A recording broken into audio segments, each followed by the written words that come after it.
Bridge आता कोसळलेला आहे। यावरून अनेक दुचाकी एकाच वेळी गेल्या, त्यामुळे ओव्हरवेटमुळे हा पूल कोसळल्याचं बोललं जात आहे। मदत आणि पुनर्वसन मंत्री मकरंद पाटील जी आपल्यासोबत जोडले गेलेले आहेत। मकरंद सर, आपलं स्वागत। कुंडमाळ्याचा जो ब्रिज आहे तो कोसळलेला आहे, 6 जणांचा यामध्ये मृत्यू झालाय, तर 20 ते 25 जण वाहून गेले। आपल्याला या संदर्भात कल्पना असेलच, कशा प्रकारे इथं मदत कार्य सुरू करण्यात आलंय?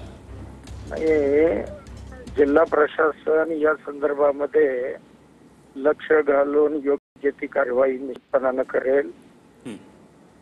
स्थानिक प्रशासन, मग पोलीस प्रशासन असेल, महसूल प्रशासन असेल आणि अन्य शासनाचे विभाग या संदर्भामध्ये तिथं मदत निश्चितपणाने करतील।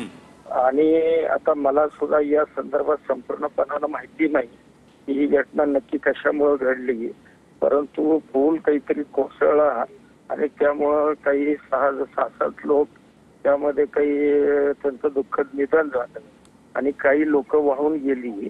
अशा पद्धतीची घटना माझ्याही कानावर आता झालेली आहे। त्यामुळे या संदर्भामध्ये मी अधिक माहिती घेऊन त्या अनुषंगानं जी काही कारवाई करता येणं शक्य आहे ती निश्चितपणाने केली जाईल आणि जे मृत व्यक्ती आहेत त्यांना सुद्धा आणि जखमींना सुद्धा निश्चितपणाने शासन मदत करेल। त्या ठिकाणचं प्रशासन जखमींना दवाखान्यामध्ये नेऊन योग्य पद्धतीचा उपचार करण्याच्या संदर्भातले निर्देश सुद्धा प्रशासनाला देण्यात आलेले आहेत। मकरंदजी, आपण पाहिलेलं आहे की हा भाग जो आहे तो खडकाळ आहे आणि त्यात पाण्याचा प्रवाह देखील मोठ्या प्रमाणात आहे, त्यामुळे बचाव कार्य एक मोठं आव्हान असणार आहे। काही विशेष याच्यासाठी आपण योजना केल्या आहेत का, की या संदर्भात काही करू शकतो का?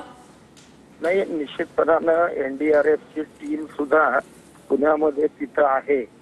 ती टीम पाठवून त्या संदर्भामध्ये लोकांना तातडीनं कसं बाहेर काढता येईल या संदर्भातले किंवा स्थानिक ज्या यंत्रणा आहेत त्यांना त्यामध्ये घालून योग्य ती मदत। नक्कीच। मकरंद पाटील जी, खूप खूप धन्यवाद, तुम्ही आमच्याशी संवाद साधला त्याबद्दल। तर मंत्री गिरीश महाजन हे